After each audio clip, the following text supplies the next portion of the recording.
માંગરોળ તાલુકાના કોસંબા ગામે ઓવરબ્રિજ નીચે ત્યજી દેવાયેલ બાળકીનો મૃતદેહ મળી આવ્યો હતો.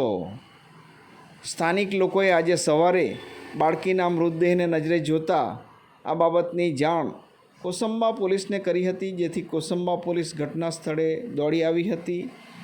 ત્યજી દેવાયેલ બાળકીના મૃતદેહનો પોલીસે કબજો લીધો છે અને આ બાળકીને ત્યજી દેનાર મહિલાની શોધખોળ પોલીસ દ્વારા શરૂ કરવામાં આવી છે. માંગરોળ તાલુકાના કોસંબા ગામે ઓવરબ્રિજ નીચે બાળકીનો મૃતદેહ મળી આવ્યો હતો. હાલ કોસંબા પોલીસે આ બાબતે તપાસ શરૂ કરી હોવાનું જાણવા મળી રહ્યું છે. નિષ્ઠુર માતાએ આ બાળકીને પાપ છુપાવવા માટે ત્યજી દીધી હોવાનું હાલ અનુમાન સ્થાનિક લોકો દ્વારા કરવામાં આવી રહ્યું છે. ઘટના કોસંબા ઓવરબ્રિજ નીચે બની હતી.